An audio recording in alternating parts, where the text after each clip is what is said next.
ultimatum and Nidalee coming in, that can be very threatening. I think Tahm Kench also an option here if you want to play for protection around that Varus. Want to have a bit of a more defensive bot side to allow the Nidalee to really attack on the top side with some aggressive solo laners. Going for a top lane pick here, I think makes sense, given the Gnar is shown. Then you could save your 5th pick for perks potentially, but we'll see how highly they are prioritizing their support, because this is going to be pretty interesting, and it's a bit of a different look towards top. It is still a very strong matchup. The Jason and Gnar is advantageous. It's not as, I would say, risky as when you're playing the Aurelia and the Camille, and you have to go very aggressively and kind of put yourself at risk to poke out. Yeah. The Jace here can just play a little bit of a safer style. You can look to poke and whittle down the Gnar. There are opportunities for all-ins, and especially if you have the early pressure, you can call that Nidalee up there to try to zone Evie off the turret, or to potentially even look towards dives. Right. And now Cloud9 going to be throwing some attention over to Kazu, who plays almost exclusively engaged tanks. So he is looking towards things like the Rel, the Alistar, the Gragas in the set. That's really all he played in the LJL. So we could see even more of those bans being thrown over towards him. We could see Cloud9 looking with their 4th pick to even take one of those away and try to put him a little bit out of his comfort zone. Meanwhile, you're seeing on the other side, it's the Tahm Kench ban coming through as DFM, like seeing yesterday's game and seeing that we're seeing Varus Tahm Kench quite a lot overall. So okay, we can get rid of that pairing and make Fudge just that little bit, or not Fudge, but Sven, that little bit easier to pick off the Varus down there in the bottom lane. And Set goes away as well. Okay. The Alistar is still up, for example. Now, I think they'll take it though. Exactly. Yeah. Red team gets first dibs is the other half of the sentence. Is Red team gets first dibs on the second half of the draft there, and so he's a decent enough bodyguard where you can headbutt away and engage tank if you need to, or even just headbutt away the Kai'Sa, and if she doesn't have ult, she's just out, and you're safe at that point. Yeah, I think it's really smart. The only other champion, if they take Alistar here, the only champion that Kazu played in the LJL besides these 3 that will have been taken away would actually be the Gragas. Leona looking like the option here instead. Leona plus Varus does have a very powerful all-in, the ability to actually combo the Leona ultimate into the Chains of Corruption there from the Varus. Obviously, the Leona CC to then follow that up is really powerful, and there is the potential to actually lock down an all-in. This is some good skank setup as well for Blaver. If they can get the push on the bot side, either Blaver can come down there and attack with Vulcan, or Vulcan can leave the lane, try to get aggressive, pair up with his jungler, and look to move around the map and potentially attack, steal, or attack other areas. Yep, well, waiting for the last of the draft to come through, though, as Zoe's locked in. The Alistar is going to be there, as you mentioned, Azael. That was the very likely pickup there for the player based on the draft as we saw so far. Jace technically is a flex pick. Not getting a ton of mileage now. You already saw you were against Gnar when you picked it. You were already getting counter pick on mid regardless based on your draft order. And it might just be 2 games in a row on Victor or something spicier. Keep in mind, AP jungler means an attack damage, physical damage mid lane is totally reasonable here. Varus a bit of magic damage. Obviously, Leona some magic damage footprint as well. You could go for physical damage. It would be okay. Yeah. It would function. But yeah, likely to be 2 Victor games in a row. And that's just going to be more team fight power. It's a very similar comp actually to the previous game. Goes over to Orianna. All right, fair enough. Better hard engage to follow up on a Nidalee jump or a Leona dive. Yeah, and I think this is much less about the lane matchup and much more about the composition. Yes, Nidalee does have magic damage. Yes, Leona and Varus have, splash of magic damage. But when you're looking over at Gnar, Alistar, and Udyr, and that is the magic damage you're going to rely on, it just doesn't really work out that well. So this is a nod towards that front line, I think. You bring in the Orianna, can pair up well, with the Nidalee, the Leona jumping in potentially there. I think it's a fine lane matchup against the Zoe, and it is going to set themselves up well for 5v5. They have a tremendous amount of poke in their composition, whereas there is the little splash of poke here with the Zoe for DFM, but it is largely about hard engage, 5v5, trying to maybe get a flank with that Gnar, but potentially just looking more for that hard engage and really trying to get on top of Cloud9, where they want to play more of a kite back style, poke out your opponents. If they're whittled down, then you go for the engage. And I think Cloud9 is going to have the advantage in those poke wars, and it's going to have the advantage in the side lane as well, potentially here with the Jace. So we'll see if DFM can hang on in the early game here and try to set themselves up well for fights around Dragon where they could be successful. Yeah, should be looking pretty good on the Zoe side. Again, Varus can be a little bit easy to attack. Now, certainly everyone goes Halo Blaze on Varus. It really works well with the kit, right? Get 3 stacks on a land of spell, good burst damage. But no natural escapes onto him. And Alistar Kai'Sa is good damage. Alistar brings 2 to 3 stacks of plasma. Kai'Sa can finish that off with just 2 auto attacks or just landing a W. So the upfront burst is going to be there on the LJL bottom lane side as well. So dual lane's gonna be fun to watch for. Zoe, again, I have some high hopes for doing well. Heard the Arya, yeah, it's his you know,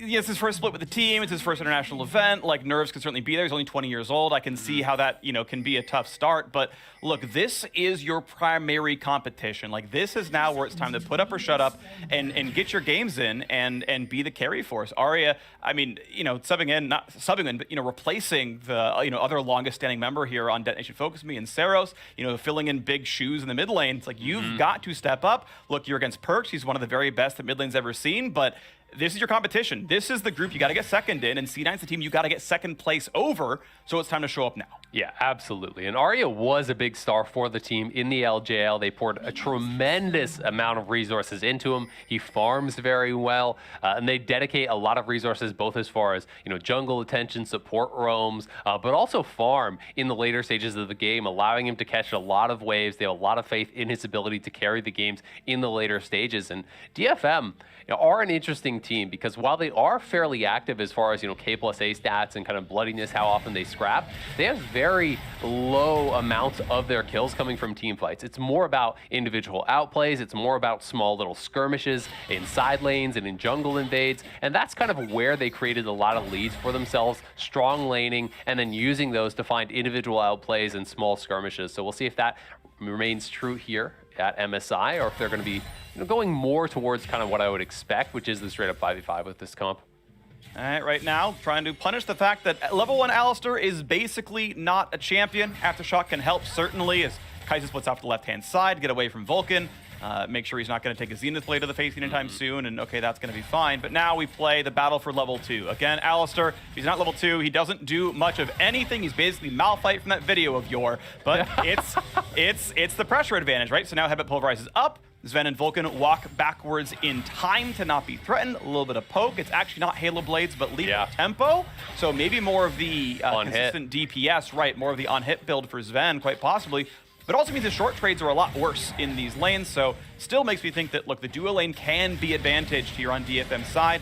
Top lane goes back and forth. We'll see if Fudge can play a lot better than he did when, you know, he was forced to be up against Khan, which is going to be a rough one. Yeah, I mean, with Doran's Blade and Lethal Tempo, I am expecting him to go towards more of the on-hit style of build. Of course, it could be something different, but that's what I'm expecting. There's a tremendous amount of frontline over on DFM. We touched on that. Blabber already looking to get a little bit of aggressive here. Does spot steal, has smite available on both sides, but it doesn't look like Blabber's really going to have an opportunity to go in. So it will just be steal securing his romp there, and it's going to be one camp up. It means he's level 4 to Blabber's level 3. What it does do is force the smite. He didn't want to get it to be stolen, so there's no smite on Udyr, meaning Blabber can walk up and go for the smite himself.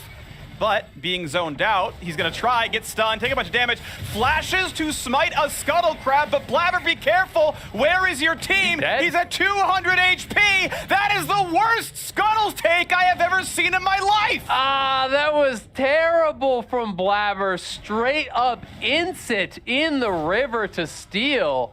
You cannot walk through an Udyr like that to secure a Scuttle Crab. He should have just gone down to the bottom side. If he had pressure coming from his mid lane or from his top lane, I think that would have made sense. But to me, that just looks like nerves from Blabber. Knowing his invade went bad, knowing he had smite advantage, he felt the pressure to really get something done there. And as a result, just straight up ints over a first blood and puts Cloud9 and himself in a pretty bad position here early on. All right, well, Cloud9, you've dug yourself a hole, and that hole's name is Blabber. Not a good start. However, as people come back into lanes, top lane equals CS, bot lane equals CS, with, however, more minions to farm. So this lane actually still feels very good for Utapon to be basically up in farm. Quickly shouted by Udyr, not going to be an engage, not a big problem. Let's watch that replay again. I mean, this is just straight up terrible, right? You're running through the Udyr, you're flashing from one side of the Udyr to the other, so you're not actually creating any space. You're just going from auto attack range on his left, you know, to auto attack range on his right. You know, the easy chase down there from Steel. That is honestly a pretty embarrassing play for Blabber, one he's going to want back, definitely. And that is just nerves, right? And Blabber is a young player. He has started 3 splits with Cloud9 now. He got to play a little bit internationally, but it's one of those situations where I believe this is his actual first tournament as a starter internationally. So you can see a bit of those nerves, and we'll see if he's going to be able to bounce back after that, because they have put themselves in a hole now. You know, the laning is going actually better for DFM. You look towards mid lane, Perks has some minions to farm, but is down a good wave and a half or so in that mid lane. Blabber obviously going to be behind quite a bit now on the Nidalee. We'll see if he wants to augment his build to a more supportive style as a result of that. Because the chances of actually snowballing and invading the Udyr after a play like that are essentially nil. Yep, absolutely. And for those of you, hold on, there's a fight in the bottom side. Big damage. Aftershock could not come on in time. Sven and Vulcan find themselves the 2-on-2 kill in the bottom lane to right some of the wrongs from earlier. Gold now back to a little bit closer, but still a small deficit on the C9 side. Top pressure could be here. Stay tuned. Hang on. Is there going to be a tower dive, or is it just Udyr making sure there's no counter pressure from Nidalee? Coming around, they are going for the dive. Of course, they have Mega Gnar. Here comes the big play. Stun against the wall. Knocked backwards, though. Means he can drop back or no problem. Udyr will not have the damage. No kill to be had. Good defense from Fudge. Yeah, Fudge playing it pretty safe. Nidalee's down on that bottom side, but the bigger deal, Sven and Vulcan, they were huge for Cloud9 yesterday against Dom1, getting a lot of kills with the Varus in that bottom lane, and here they are again, making up for some of the sins. Oh no, okay, it still goes down. Making up for some of the sins of Blabber up on that top side. They get the kill back, and Fudge knew his role, was playing weak side currently with his jungler playing down towards that bot side, had to play it defensive, survives that dive, and as a result, Cloud9 have pulled it right back to even. It is a Noon Quiver picked up here for the Varus, so it is confirmed it will be that on-hit style. Expecting it to just be towards Gale Force. It'd be able to kind of have that movement to potentially avoid some of the engages. That does seem to be the name of the game generally, although of course you can go for some of the more aggressive options if you want to play it a little bit more risky. All right, nice double headbutt pulverize is good damage, but Vulcan is able to get the stun off to, you know, keep Aftershock on. Doesn't take too much damage, gonna be all right. I am of two minds about going Gale Force with a Kraken Slayer on the Varus, only because you've got tanks you actually you want to burn through. Absolutely. The Kraken Slayer damage really does matter. Obviously, Gale Force, its defensive talents are self-explanatory. The dash is nice, but yeah, you know, if you're against, like, you need to kite a Talon or something. Like, okay, yeah, Gale Force a shield bow, but you have to get through an Alistar ultimate, an Udyr, and a Mega Gnar. It's like, that does kind of scream Kraken Slayer, because Orianna's not going to one-shot a frontline. I agree, but it's the argument on the other side is always going to be, you don't do damage if you're dead, freak. And I know. And that's the thing, right? If you feel like, hey, I can avoid the Alistar engage, I can avoid that Mega Gnar, and as a result, I can position more aggressively, get additional auto attacks out, so my damage will be higher either way, then that's a fair argument to make, and that's a decision he will have to decide here. We'll have to be able to figure out, can I actually stay safe enough that the Kraken Slayer is going to be worth going towards, or do I really need that Gale Force? Because I agree, if you can stand and fire with both items, it's clearly better to go for that Kraken Slayer because there is such a strong front line. All right, so that'll be fun to watch for. We'll see when it comes through. Dragon picked up reasonably early, 8 minutes in, but cross-map play. It's, you know, right on time for the Herald to spawn, and Steel doing a good job of keeping his farm pretty much equal. It'll be, you know, basically the same numbers there between the junglers, as that is a Herald picked up. Now, right now, the lanes don't have so much pressure that's going to knock down an entire turret. You'd love to get more than just 2 plates off the Herald, but to knock down the last 2 plates to get the actual turret itself, to get that map pressure. Right now, there's no lane that's going to be happening in, but you've got about 3 minutes to make that case. We'll see where they do want to go in the regular season. When they got Herald, it was usually up towards that top side. Evie was a very strong laner in the LJL, and they used the majority of the Rift Heralds that they did grab up towards his lane to try to snowball his lead, to try to put him really in a significant advantage, which they then would like to use in those side lanes very often to continue keeping that pressure up. So we'll see if that trend does remain true here. All right, resets coming through. Small lull now in the game as we got our Verizon 5G all chat. Last time DFM played against Cloud9 was 2018, and it was a banger. Expecting something similar for this game. Thank you very much. Yeah, Wydane. I like, for my heart, I don't want a banger. I would just like Cloud9, you know, take the win and secure themselves in second. But hey, based on the jungle pathing so far, it has a bit of a banger, so we'll keep that one going. Hope Freakin is having a good day. I am. Thank you very much, Rohan. It's good. We're casting League of Legends. Big damage to the mid lane. Merc tries to keep him alive. Nicely done as well by Vulcan to tank it. But now round 2 in the top side. Meganar is ready. The timing is there. Big stun. Big follow-up. Gonna flash for safety, but not far enough. That's gonna be enough damage. But the flash, yes, for safety, means a kill unanswered on the top side. Well played. Yeah, we've seen Steel up there so often this game. Fudge getting pressured very heavily after Blabber fell behind and has been playing down towards that bottom side. Finally, they make the dive work up there, and they have the Herald to drop, so this should just be straight up tower going down here. Yes, it will. The first 2 plates are gone. The Herald does arrive, and that's a pretty big gold swing here for DFM. Blabber's got to be careful as he gets chunked down very low. Yeah, that's the danger of a catnap right there. You get hit pretty hard with a paddle star, and you don't want to play with those paddles sometimes. Oh my God. Yeah, you're welcome for that Get one. me out. Go next. All right, well, the Herald gets the kill up on the top side. It's going to be a pretty massive jungle advantage as far as the gold lead does go. It will be towards Chemtank. Yes, it has been nerfed, but still can be a pretty strong item there for the Udyr, who obviously really does prize the move speed available from that. And Fudge now, despite having the advantageous matchup, has been on the receiving end of a tremendous amount of jungle pressure and is going to be finding himself in a pretty difficult spot. Cloud9 as a whole is again down quite a bit. You know, it's about a 1.5k gold lead here for DFM, who has played very well in these early minutes. I do want to not caution, but sort of consider the fact that most of that gold lead is specifically on the Udyr. Yep. Keep in mind, Evie had to take basically a tempo recall after the first 2 plates were taken. He let the last 3 plates and the entire top turret all go to Steel. He spent his entire team on DFM. He's had a good, 8 splits with the squad. Like, he's going to do really, really well. But Udyr is the one with the gold. Shockwave not going to land. And now Perks very much in danger. Flashes will not be stunned. But the crunch forward. He's sleeping, but the minions are in the way. They will not quite have the damage. Barely gets away with his life there, does Perks. But it's still a solid 1,000 gold lead for DFM. Yeah, nice bit of pressure there. Evie has the advantage on the top side, uses that to go down towards mid lane, attacking Perks, wrapping around behind him with a good Mega Gnar timing. Perks was trying to use that Shockwave to pull the Gnar away from him and try to go for max range 1 as a result. Did end up whiffing, but is able to barely survive. Fudge, thankfully, buys some time for himself on the top side. I can't quite see if he did actually secure a plate, but at the very least, did get to reset that wave. And will be heading back out from base here. Did get 1 plate, in fact, for himself. So that's pretty nice for Fudge. And we'll see if Cloud9 want to try to set up around that dragon. If they are going to go for the dragon, they need to be first to the spot. They need to be setting up the vision early. And when you're playing these style of comps where you're more of the squishy team, where you're more of the team that relies on the poke with the Nidalee and with the Jace, you've got to be first to the objective. If you're trying to walk blind into the hard engage that is available for DFM, it's almost a surefire way to lose a fight. Well, Dragon's up in 12 seconds. First one went to Cloud9. The second one, though, maybe contested heavily as DFM are showing up, trying to put some wards down to own this bottom river. Nice damage, half HP onto Perks. Really good job by Arya so far. Has a 10 CS lead in that lane as well.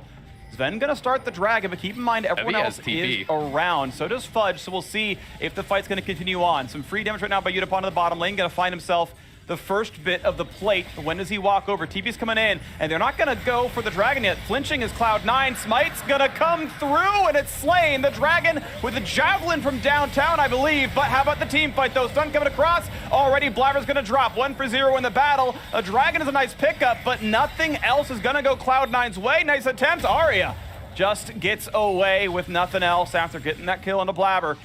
Dragon for a kill, though. That's pretty good. Gold lead. Yeah. I mean, I think the thing is, Fudge didn't TP. He's taking tower plates top right now. That is the big win for Cloud9, and as the plates will drop, he has gotten another. He can continue to get some damage in here, reset this. Arya is moving up to the top side. That was very lucky that Cloud9 actually was able to get the dragon.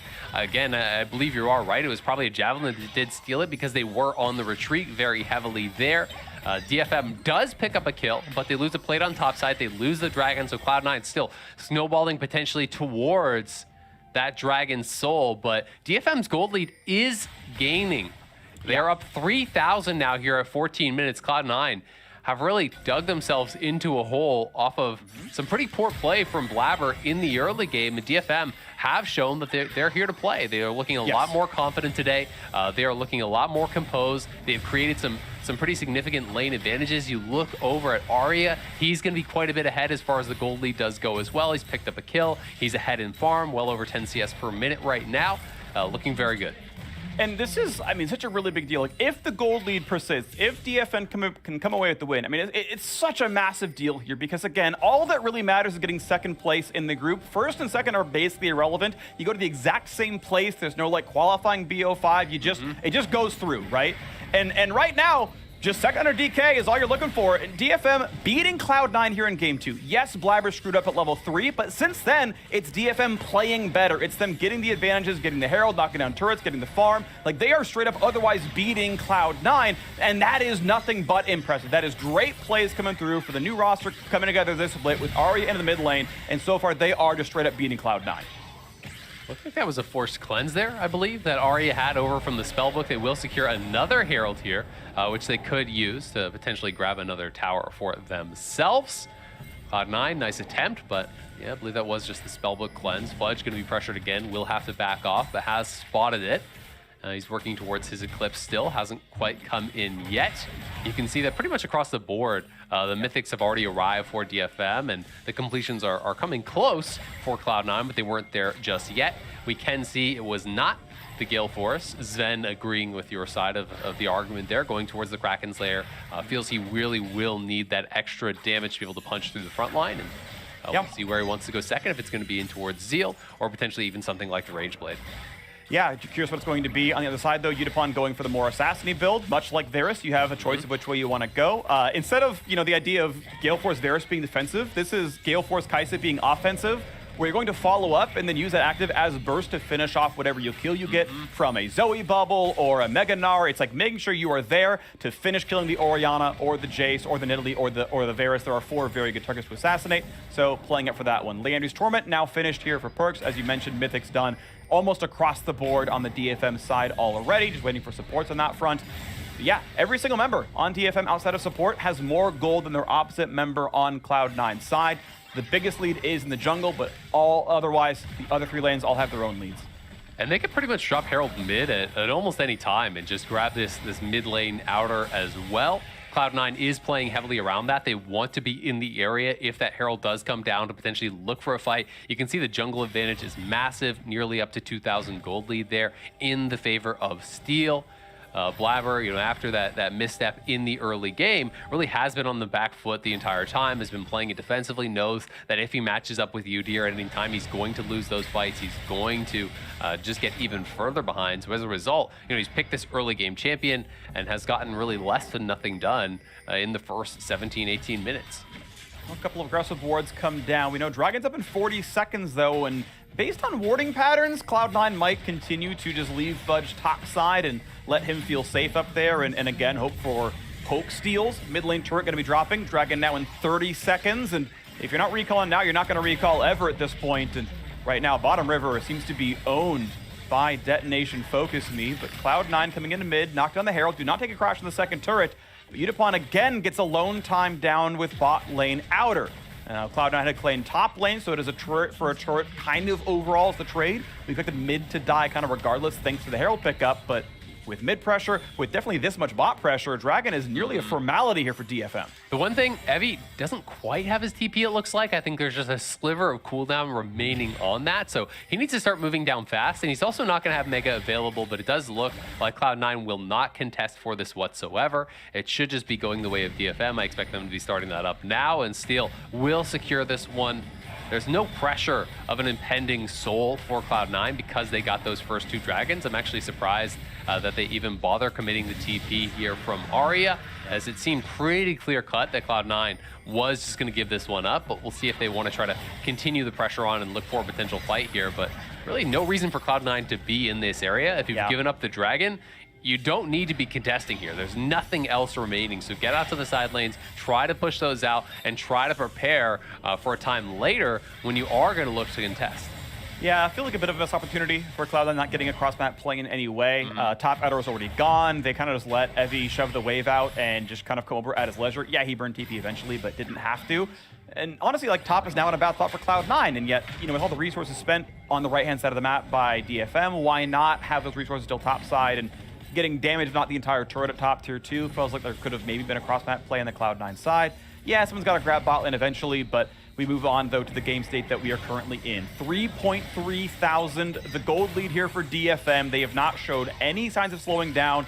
3-2 in turrets. The last dragon was theirs. Honestly, the one before that probably should have been theirs as well. Smite came through, so kind of objective ownership here. And speaking of ownership, Fudge has just kind of dropped off the bot lane there as well, so the pressure continues. A little bit of wave clear going in, but Cloud9 showing no signs of turning this game around. No, not at all. I mean, DFM are clearly playing this very well here. Arya setting up in the jungle, poking over the wall, pushing Fudge off. They have locked Cloud9 pretty heavily back on their side of the map right now. It does feel like the strongest member for Cloud9 is probably Sven. Perkz is kind of quietly scaling up. He is farming well, so we have to keep that in mind. The Orianna will be strong later. And Evie. Mini Gnar does not have a way of transforming anytime soon. Flash forward, misses the Q, I think, Fudge, but the damage is still there. Regardless, 3 of them come together. Finally, a kill on the board, the first in a long time as Cloud9 claw back 500 of that gold deficit. It's a pretty big kill because it does get them some pressure out here on the map. Fudge now can kind of freely push up on that bottom side, try to draw a little bit of attention down there, which may allow Cloud9 to get some wards up towards that top side jungle, which has been pretty much fully taken over by DFM at this point. Cloud9 do still have the potential to win 5v5s as the Varus gets stronger, as the Orianna gets stronger, but DFM still well and truly in the driver's seat here, and Vulcan and Blabber just trying to maintain some vision. They know they cannot afford to give up an early Baron from this disadvantage, and with the Udyr plus the Kai'Sa, there is always the threat of that being started up. Yes, it is. So watch out for that one. That said, still good damage on the Cloud9 side as well, so both teams could rush down Baron with the vision deficit. Of course, the control to the pit means DFM knows and C9 does not, so obviously asymmetrical vision going to be important there. Menamune in for Fudge, still waiting till that one can combine, but otherwise 2 items there on the Jace. Still waiting to finish everything out on Evie's side, but going for as much tank as possible. May well be doing just Stone Plate second with Moon Plate just the move speed. We'll see, though, if it becomes, a different build instead, but... Ooh, Perkz might face check here. Perkz is going to be in a 1v3. Stun's going to come in. Flash Pulverize is going to miss, but doesn't matter. Unipon shows up, gets the kill. Assassination thanks to the ultimate, and that is a nice unanswered kill on Perkz. And this could actually be a Baron start. If I'm DFM, I run straight to it with Perkz dead. They're getting TP flanked here. That could be a punishable TP. He's Mega Gnar, so he's not the easiest champion to kill. Gonna go for the slow. Ult's gonna land on a Vulcan. Big damage here. Is the rest gonna happen there? Ult's gonna miss on Sven's side, so now it's time to kite away. Half HP flashed away from the Pulverize, but that will mean a trade kill as Kazu could not find his target. A flash to safety keeps Vulcan alive. And now in the ensuing 4v4, and keep in mind soon a 5v4, Perkz could TP into mid and try to collapse, but it's not gonna happen here. Yeah, DFM just went for too much with that TP. They had a potential free Baron there. There was no reason to go for that chase over towards the tier 2 tower of Cloud9. DFM, all they need to do is take the free kill on Perkz, start up the Baron, wait for Cloud9 to come to you, as we'll see in this Axe Effect replay here. If they had just gone straight to Baron, started up, allow Cloud9 to come, then there's the potential of a turn and a much easier engage. Instead, Kai'Sa and Udyr in the pit, and Evie is TPing in, and sure, yes, he does find the Mega Gnar over on the Vulcan, but there's no Kai'Sa ultimate available. Look at where Kai'Sa is at this point in the fight, so far away from even being able to participate while his team is actually flashing forward. There's not going to be the follow-up there, so DFM going way too far after an initial great play, and it does kind of bail Cloud9 out of what was a tough situation, and potentially could have been, a game-changing play there.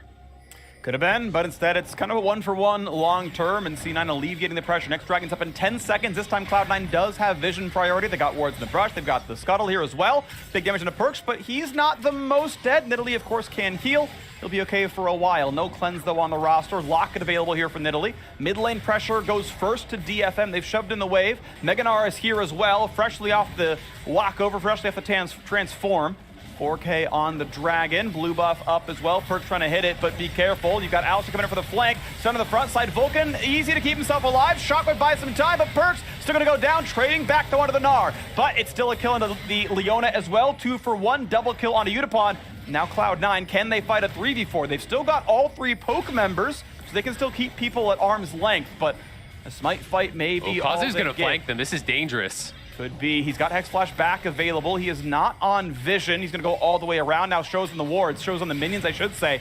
Mobile wards that they are. Poke going to come through again. Nice shot. Going to find a Drowsy. Could be big damage on the Varus. And indeed, a rampage for Utapon. And now, where else can they go? Can Fudge and Blabber have heroics? Or will he just die to Alistar? Headbutt pull. Going to be Zonia's away. Double kill for Fudge. And can he turn in for a third? Q's in. He gets the third. Fudge steps up huge. And is it going to be enough now as Nidalee has to turn around and find himself in a 1v1. But as Perkz comes back around, Smite is still up. This Dragon could go C9's way. Wow, what a turnaround there from Fudge, really bailing his team out of what could have been a terrible situation. Blabber's got to be careful, though. Woo! Oh. Yeah, he's got to be careful, but Nidalee is back on the map, and Fudge gets a mana regen just by being in the river from his jungle item. Again, Smite still available, Udyr not on the map. This is a formality of a Drake. You cannot miss this one. So 3 dragons in for Cloud9. Fudge bailed them out of a horrible situation. Yeah, the very young top laner here coming up huge. Nerf's not looking like a problem for Fudge in this one. As again, Cloud9 just seems disjointed. Evie had the Mega Gnar available, so he's kind of chasing 3 members of Cloud9 out, and Perkz and Vulcan just got separated from the team. So even though, if you watch Evie, his Mega Gnar actually expires as he jumps in, so he just kind of gives away his life for free. He's trying to get the last moment of his Mega Gnar here, but over on the side, Perkz has already been caught. So despite the fact that Evie just kind of flashes in for nothing on the end of that Mega Gnar, Perkz has already been killed off. Vulcan was over there trying to peel for him. He dies as well. Cloud9 disjointed in the beginning moments of this fight, and then we can see Sven gets caught with the sleep here. He goes down immediately. It looks like it should be a formality. It should be a disaster for Cloud9. But Fudge kiting it back here, gets a tremendous amount of initial damage, still had his flash available, backs up from that last shot for the plasma passive to come through from Kai'Sa to buy time to be able to kill off that Kai'Sa as the cooldowns come back up, and Blabber and Fudge fight their way out, do hang on here. They are now at soul point. They're still down gold. And this has been a very tough game here for Cloud9. DFM are really showing that they are not to be trifled with. They got an early advantage. They've been able to maintain that throughout the game as far as the gold lead is concerned. But they have got to really button up some of these fights. I mean, had Evie gone into split second earlier and hit a Mega Gnar there, that would have been an ace, a dragon, and you know, potentially even more, right? So these mistimings are a big deal, and DFM have got to make sure that they don't have these small missteps and fumble the game, because they have been playing a really good game of League of Legends here. Keep in mind, when you saw that gold graph, the bottom of the y-axis was 1,700. They have not let the game slip away entirely. Yes, two dragons lead, I should say. Maybe you favor Cloud9, gold deficit, but 3 chances to get a Mountain Soul. You might like that position, but make no mistake, the last few team fights have been DFMs. It's been heroics that's kept it close. Thankfully, Fudge is a mammoth. He hasn't forgotten his roots. He's huge. But you have to be careful, because you've got a poke comp without really a lot of pressure. 3 tanks gonna make that poke not very good. Yes, it is on hit Varus. Yes, he's still got pretty good damage, but you have to be careful. 0-2-0 for Perkz, not what you want to see from your star mid laner. No, not at all. Perkz has been pretty invisible throughout this entire game, to be honest with you. You know, Arya created some small advantages in the 1v1. Perkz was fine in lane, but really, you know, the only memorable moments from Perkz this game have been kind of the couple times where he's been out of position and gotten caught, right? He got pressured a little bit in mid lane, you know, did get caught up towards that top side, which should have resulted in potentially more for DFM, but there was the overchase, the TP from Evie, again, gets caught by that dragon, but again, Evie kind of bails him out, you know, with the overchase there from Nara, now going mid lane. Big engage, Kai'Sa over the top, 1 for 0 so far, and it's time for the second. Vulcan wants to stay alive, but he cannot. A double kill for the Kai'Sa. What a dive. Mid lane tier 2 is gone, and Baron is on the table. Yeah, this is almost a formality for DFM. They should be able to set this up. They just need to deny Blabber entrance into the pit, start up this Baron, allow Evie as well as Kazu to just zone here. They're even using Arya over the wall, and this seems pretty much unapproachable for Cloud9. With the double kill there, it should be a guaranteed Baron. Yeah, Blabber's not even moving over.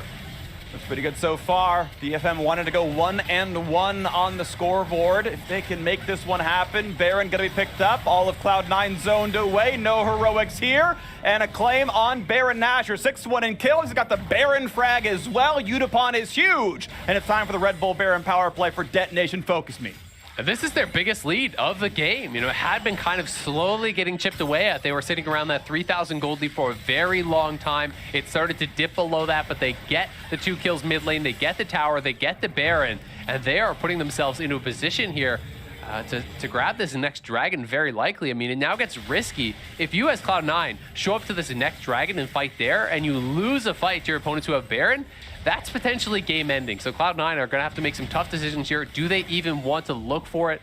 It gets so dicey, and it feels like they're maybe just making the call that we don't win this game without Soul. So the TP comes in, it's still 20 seconds prior, but you look at the side lanes, top lane is pushing very heavily. But this is what you get with Vision. They have complete control of basically every brush. They get to find a little bit of poke early on into Arya, and everyone else has to face check through the fog of war, but immediately C9 backing away, giving it all up, even though it's just a minion hour walking forward, and here comes the engage. Flat Pulvers on a 2, and the back lane goes to Kaisa, and a flash to safety. Chase-in's not going to matter there, but it's 1 for 0. Fudge finds a kill into Kazu, and back of the wall goes Nidalee. 5v4 is enough. No, he has Mega down again. How with the back line, though? It's Arya picking up the kill. It's killing spree there on the side for the mid laner. Evie finds another one to Blabber here as well, and now Fudge has been shut down, and truly everyone on C9 is dead. They tried to play for the soul, but all they got was a single kill.